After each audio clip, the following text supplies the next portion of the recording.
Je suis Nathalie Mougel et je suis prof et coach. Et si tu es lycéen, je t'aide ici et sur Instagram à mieux vivre et à mieux réussir tes années lycée. On est parti.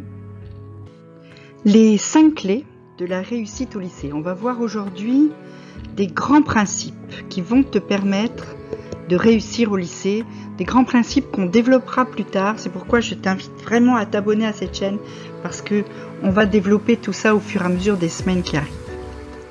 Première clé, c'est d'avoir des objectifs. Avoir un objectif, c'est ce qui te permet de savoir où tu vas et surtout pourquoi tu y vas.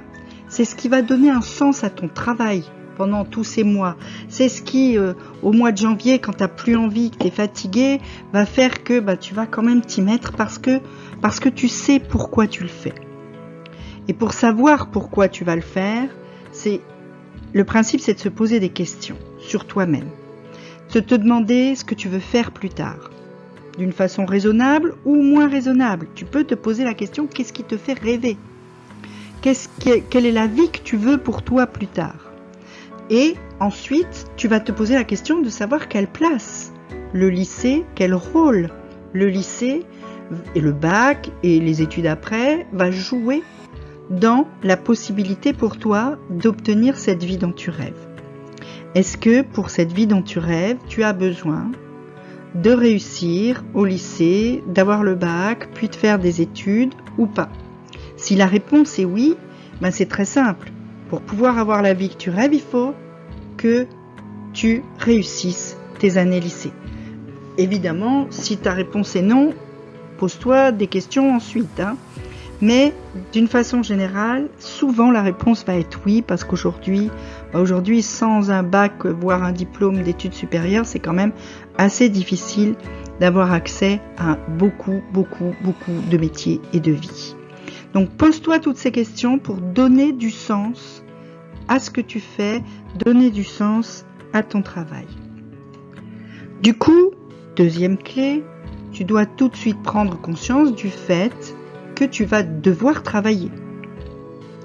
Que maintenant que tu sais que cette réussite, tu en as besoin, cette réussite, tu ne l'obtiendras pas sans rien faire. Tu ne l'obtiendras pas en te tournant les pouces et en attendant que ça tombe du ciel. Ça paraît évident. C'est pour ça que je dis souvent à mes élèves que leur travail, c'est la clé de leur liberté. C'est pareil pour toi. Le travail, c'est la clé de ta liberté. Pourquoi ? Tout simplement parce que c'est ça qui va te permettre ensuite, à la fin du lycée, au moment de l'orientation, d'avoir le choix et de pouvoir aller là où tu veux aller, là où tu rêves d'aller et pas juste là où finalement on t'accepte gentiment parce que ton dossier est mauvais. Donc en fait, avoir la liberté de choisir, ça passe d'abord par s'en donner les moyens. Et pour ça, la meilleure solution, c'est de prendre de bonnes habitudes de travail. Ça va rendre ton travail beaucoup moins douloureux, beaucoup moins difficile de le coupler à des habitudes et de le faire sans avoir trop à réfléchir, sans avoir trop à y mettre de volonté et de le faire simplement parce que c'est comme ça. Donc c'est très important d'avoir de bonnes habitudes et on reparlera beaucoup des habitudes dans les semaines qui viennent. Pour ce qui est des objectifs, c'est la vidéo qui viendra après. Mais pour les habitudes, dans les semaines qui viennent, on y reviendra très souvent. Troisième clé. Travailler, c'est bien. Travailler avec méthode, c'est beaucoup mieux. Pourquoi ? Parce que tu vas gagner du temps. Travailler avec méthode, ça veut dire trouver le moyen d'être efficace dans ton travail. Et du coup, d'y passer moins de temps pour le même résultat. C'est pas le temps que tu passes à travailler qui est le plus important. C'est la façon dont tu travailles et les résultats que tu obtiens. Il est bien évident que tu le sais, tu l'as sûrement déjà fait, tu peux passer 3 heures sur ton bureau et qu'au bout du compte, il n'en sorte rien. Alors que tu peux très bien y passer 30 minutes et avoir abattu un vrai travail. Et ça va se faire en 2 temps, cette efficacité. D'abord en cours, en étant attentif, en prenant bien tes notes, on aura des vidéos sur la prise de notes, etc. Mais en lançant déjà ton processus d'apprentissage en classe, au lieu de venir et t'asseoir, mettre ton cul sur une chaise et attendre que ça sonne, sois actif en cours et tu feras déjà une partie du travail. Et puis ensuite, ton travail à la maison, évidemment, qui va lui aussi devoir être efficace pour que tu puisses garder du temps pour faire autre chose. 4e clé, l'efficacité, elle va passer par l'organisation. L'organisation de ton travail, c'est surtout la gestion de ton temps, planifier ton temps, choisir les bonnes plages horaires, celles où tu es efficace, où tu es présent, où tu as de l'énergie. Et puis ensuite, y mettre les bons exercices, ceux qui doivent être faits en temps et en heure pour bien gérer, ceux qui vont vite, ceux qui vont pas vite, ceux qu'il faut reprendre plusieurs fois pour être correctement faits, etc. Ça va être le travail de planification. Pareil, on en reparlera très très vite. Et ensuite, ça va passer ton efficacité aussi par ton équilibre de vie. C'est très important que tu puisses garder du temps pour faire les choses que tu aimes vraiment.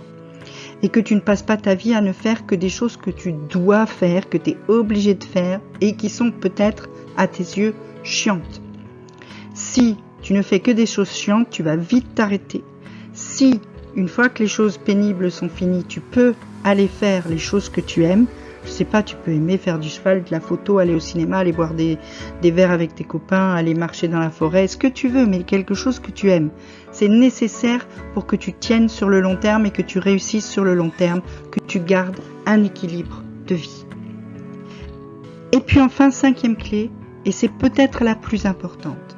Tu dois te faire confiance et surtout être bienveillant envers toi-même. Pourquoi ?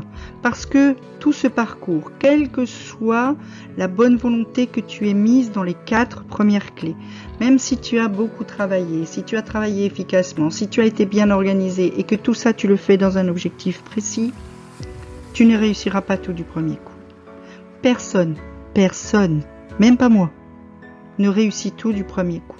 Tu vas faire des erreurs, tu vas de temps en temps te planter, c'est normal. C'est normal et quelque part même de temps en temps c'est bien. Parce que les erreurs, elles nous permettent d'apprendre. Simplement, il faut juste que tu fasses l'effort de tirer les leçons de tes erreurs. Et quand tu commences à avoir 2 ou 3 trucs ratés, si tu continues à travailler de la même façon, du coup ça ne sert à rien. Puisque tu sais que ça n'a pas le résultat que tu veux. Par contre, tu vas pouvoir te poser la question, qu'est-ce que je dois changer pour obtenir le résultat que je veux ? Comment je vais faire ? Pourquoi je n'ai pas réussi ? Et comment je vais faire pour réussir la prochaine fois ? Et là, du coup, ton erreur va être très utile.